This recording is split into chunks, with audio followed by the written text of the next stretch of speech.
전북 전역에 대설특보가 내려진 가운데 많은 눈이 오고 있습니다. 이틀 동안 최대 50cm가 넘는 눈폭탄이 내리며 도로 곳곳에서 접촉사고도 일어났습니다.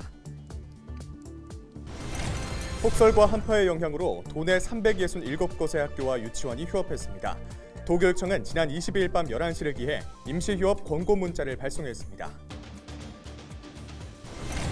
코로나19 여파와 눈이 내리지 않는 이상기후 등으로 중단됐던 지리산 발해봉 눈꽃축제가 3년 만에 열립니다. 지리산 허브밸리 일대에서 25일부터 2달 동안 개최됩니다.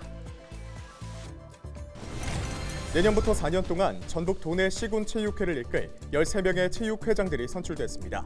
순창구는 선거법 저촉으로 내년 1월 19일 재선거를 치릅니다.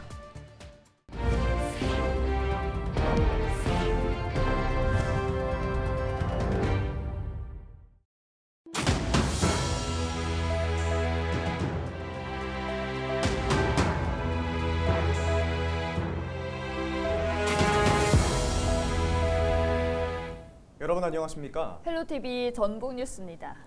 전북 전역에 대설특보가 내려진 가운데 많은 눈이 내리고 있습니다. 이틀 동안 최대 50cm가 넘는 눈폭탄이 내리면서 도로 곳곳에서는 접촉사고도 발생했습니다. 김남호 기자가 취재했습니다. 대형 버스가 도로 한가운데서 미끄러집니다. 수십여 분간 오다 가다를 반복하다 겨우 빠져나갑니다. 바퀴가 눈 속에 묻히면서 승용차가 도로 한가운데 멈춰섰습니다. 대설특보가 발효된 전북 지역은 임실과 순창, 정읍지역 등에서 이틀 동안 최대 50cm가 넘는 눈이 내렸습니다. 한순간 많은 눈이 내린 데다 도로가 빙판길로 변하면서 전북에서만 이틀 동안 40여 건이 넘는 눈길 접촉사고가 발생했습니다. 실제 22일 밤 10시 40분쯤 임실군 순천완주 고속도로 상행선 임실 나들목 인근에서 25톤 탱크로리가 눈길에 미끄러져 전도되는 사고가 발생했습니다. 강풍과 폭설로 하늘길과 바닷길도 막혔습니다. 23일 제주도 항공편 369편이 모두 취소됐습니다. 군산 어청도 등 도내 4개의 항로 5척의 여객선도 모두 결항됐습니다. 전북도는 제설 차량 등 장비 700여 대와 인력 600여 명, 제설제 3,300여 톤을 동원해 주요 도로 제설 작업을 진행 중이라고 밝혔습니다. 기상청은 24일까지 전북에 5에서 15cm, 많은 곳은 20cm의 눈이 더 내릴 것으로 내다봤습니다. 헬로TV 뉴스 김나호입니다. 이처럼 전북 14개 시군에 대설특보가 내려진 가운데 폭설과 한파의 영향으로 도내 367곳의 학교와 유치원이 휴업했습니다. 전북도교육청은 23일 도내 유치원 79곳과 초등학교 138곳, 중학교 93곳, 고등학교 54곳, 특수학교 3곳이 휴업했다고 밝혔습니다. 또 유치원 35곳과 초등학교 81곳 등 227곳이 30분에서 1시간 등교 시간을 조정했습니다. 이틀 연속 많은 눈이 내린 정읍의 칠보중학교는 이날 등교 대신 원격 수업을 진행했습니다. 도교육청은 대설특보가 발효되자 지난 22일 밤 11시를 기해 임시휴업 권고 문자를 발송했습니다. 코로나19 여파와 눈이 내리지 않는 이상기후 등으로 중단됐던 지리산 발해봉 눈꽃축제가 3년 만에 다시 열립니다. 지리산 허브밸리 일대에서 2달 동안 개최될 예정인데요. 김남호 기자가 보도합니다. 해발 500m가 넘는 고원지대인 남원 허브밸리 일대입니다. 코로나19 여파와 최근 눈이 내리지 않아 중단됐던 눈꽃축제가 3년 만에 재개장을 앞두고 있습니다. 길이 100m가 넘는 눈썰매장과 얼음썰매장도 관광객 맞이 준비를 마쳤습니다. 발해봉 눈꽃축제 준비가 완료됐습니다. 가족 친구들과 함께 오셔서 눈썰매, 얼음썰매 등 다양한 겨울 프로그램을 즐기시며 추억을 만들어 가시길 바랍니다. 눈꽃축제에서는 눈썰매와 함께 얼음썰매 타기, 이글루 체험, 눈조각품 전시와 같은 프로그램도 진행됩니다. 눈썰매장 바로 인근에 자리 잡은 허브밸리 식물원도 눈꽃축제 기간에 맞춰 새로운 식물들을 선보이고 있습니다. 저희 허브밸리 여기 식물원이 눈꽃축제 썰매장하고 바로 인접해 있어요. 그래서 이 눈꽃축제 기간에 맞춰서 저희 식물원도 겨울 단장을 좀 했거든요. 그래서 바깥에서는 가족과 함께 신나게 썰매를 즐기시고 여기는 또 실내니까 따뜻하고 예쁜 꽃도 있기 때문에 이곳에 오셔서 또 다른 겨울의 맛을 느끼시면 좋겠습니다. 적설량이 많은 데다 눈이 초봄까지 이어져 겨울 축제의 최적지로 꼽히고 있는 지리산 허브밸리. 지리산 발해봉 눈꽃 축제는 25일부터 2달여 동안 진행됩니다. 헬로티비 뉴스 김나옵니다. 내년부터 4년 동안 전북도 내 시군 체육회를 이끌 수장들이 선출됐습니다. 전북도 체육회는 지난 22일 시군별로 체육회장 선거를 치러 모두 13명이 당선됐습니다. 이 가운데 4명은 무투표 당선됐습니다. 지역별 당선인은 정읍 최규철, 남원 류흥성, 김제 한유승, 고창 오철환, 부안 전동일, 임실 김병희 씨입니다. 순창군 체육회장은 단독 출마한 양영수 씨가 선거법 저촉으로 등록 무효가 돼 내년 1월 19일 재선거를 치릅니다. 그는 선거법 위반으로 벌금형을 받은 경력이 확인돼 등록 무효가 됐습니다.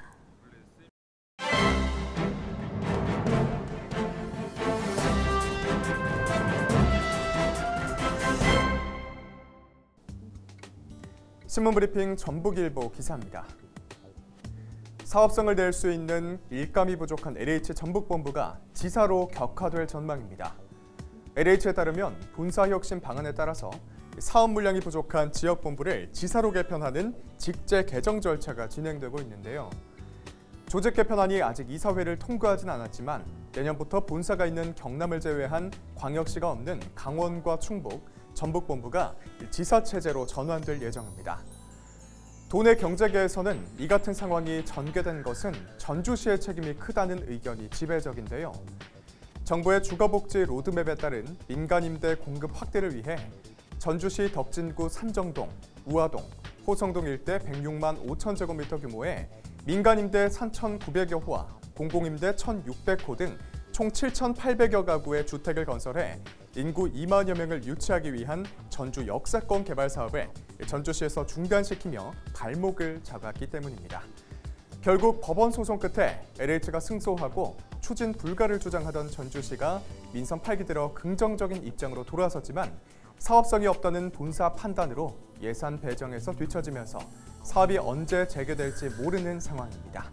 신문브리핑이었습니다.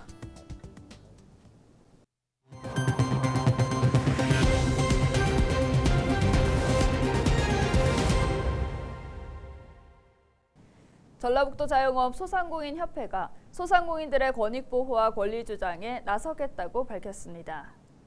전라북도 자영업 소상공인협회는 최근 전라북도 소상공인의 밤 행사를 열고 소상공인 권익보호와 권리주장을 담은 전라북도 소상공인 결의문을 낭독했습니다. 협회는 이어 올 한 해 동안 소상공인의 권익보호와 발전을 위해 힘쓴 LG엘로비전 전북방송을 비롯한 유공자들에 대한 감사장과 표창을 수여했습니다.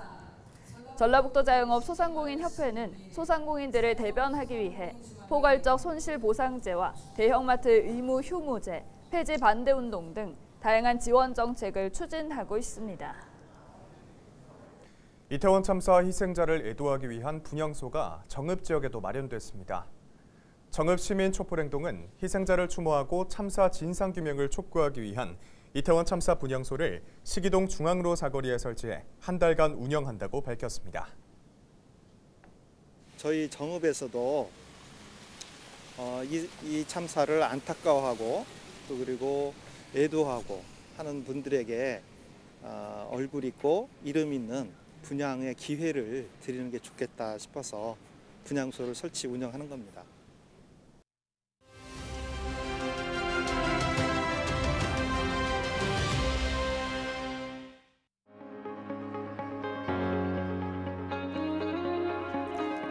우리 지역 체육회의 수장이 모두 결정됐습니다.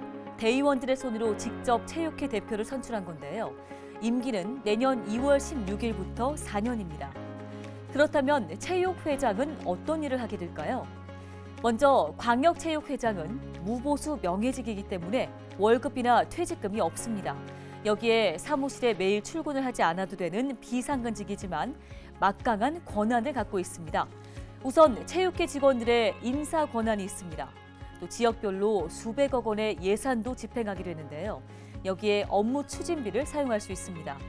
이 업무 추진비는 주로 선수단 격려 방문 때 식비나 간식비로 사용할 수 있고요. 또 국비 공모 사업을 유치하거나 지자체 예산을 받아와 각종 대회나 선수단을 위해서 쓸 수 있습니다. 이처럼 여러 가지 일을 하는 체육회장. 우리 지역 체육 발전을 위해 4년 동안 더욱더 힘써 주실 거라 믿습니다. 지금까지 데일리 브리핑이었습니다. 전북도 교육청은 2023학년도 일반고 신입생 13,000여 명을 모집한다고 밝혔습니다. 도교육청은 오는 26일에서 28일 전북 지역 일반고 신입생 모집을 위한 원서 접수를 진행합니다. 모집 인원은 평준화 일반고 39개교 1078명, 비평준화 일반고 54개교 3,759명입니다. 이에 앞서 자율형사립고인 상산고는 지난 12일에서 14일, 전북 외국어고는 지난 19일에서 21일 각각 원서 접수를 마쳤습니다. 고창군이 노인 일자리 참여자 2,200여 명을 모집합니다. 모집 분야는 3개 부문으로 지역 길거리를 청소하는 공익형 일자리는 만 65세 이상이고 기초연금 수급자면 지원 가능합니다. 행정 업무를 보조하는 사회 서비스 일자리는 만 65세 이상, 물품을 판매하는 시장형 일자리는 만 60세 이상이면 지원할 수 있습니다. 참여를 희망하는 어르신은 읍면동 행정복지센터나 고창 시니어클럽 등에서 신청할 수 있습니다. 이상으로 뉴스를 마칩니다. 함께해 주신 여러분 고맙습니다.